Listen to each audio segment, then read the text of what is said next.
الرحمن علم القرآن.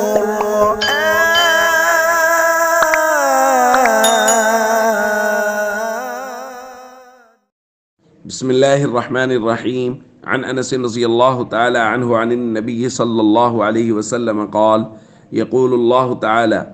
أخرجوا من النار من ذكرني يوما أو خافني في مقام. رواہ ترمذی۔ نبی کریم صلی اللہ علیہ وسلم نے ارشاد فرمایا، اللہ تعالیٰ ارشاد فرمائیں گے، ہر اس شخص کو جہنم سے نکال دو جس نے ایک دن بھی مجھے یاد کیا یا ایک مقام پر بھی وہ مجھ سے ڈر گیا۔ دوستو، قیامت کے دن جب اہل جنت کے لیے جنت کا اور اہل جہنم کے لیے جہنم کا فیصلہ ہو جائے گا اور سب لوگ اپنے اپنے مقام پر چلے جائیں گے، تو اس کے بعد اللہ رب العزت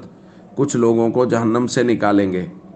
اور مختلف وجوہات کی بنیاد پہ جن لوگوں کے دلوں میں ایمان ہوگا۔ ان میں سے دو طرح کے لوگوں کا یہاں ذکر ہے، وہ لوگ جنہوں نے اللہ کو ایک دن بھی یاد کیا ہو، اور وہ لوگ جو کسی بھی مقام پر اللہ سے ڈر گئے۔ دوستو، بحیثیت مسلمان ہم سب جانتے ہیں، ہمارا یہ ایمان اور یقین ہے کہ ہم سب نے مرنا ہے، اور مرنے کے بعد ہم نے اللہ کے دربار میں پیش ہونا ہے، اپنی زندگی کے اعمال کا حساب دینا ہے، اور نبی کریم صلی اللہ علیہ وسلم کے سامنے جانا ہے۔ تو ہم سب کو چاہیے ہم اس بات کی کوشش کریں کہ ہم اپنے اعمال کو اس قدر درست کر لیں اور اس عارضی زندگی کو اللہ کی مرضی اور منشا کے مطابق گزار لیں، تاکہ قیامت والے دن جب پہلے فیصلے ہوں تو اللہ ہمارے لیے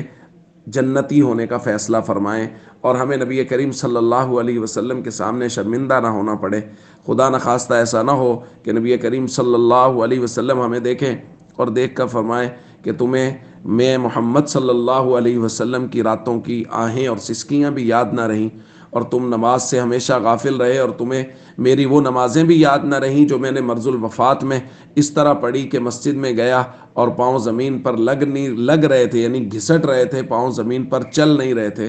تمہیں وہ نمازیں بھی یاد نہ رہیں، اور تمہیں میری وہ وصیت بھی یاد نہ رہی جو میں نے کہا الصلاۃ الصلاۃ الصلاۃ، کہ امت کے لوگوں نماز نہ چھوڑنا، نماز نہ چھوڑنا، نماز نہ چھوڑنا۔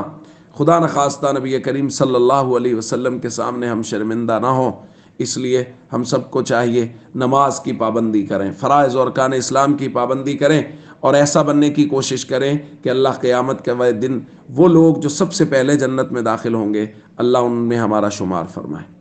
السلام علیکم ورحمۃ اللہ وبرکاتہ۔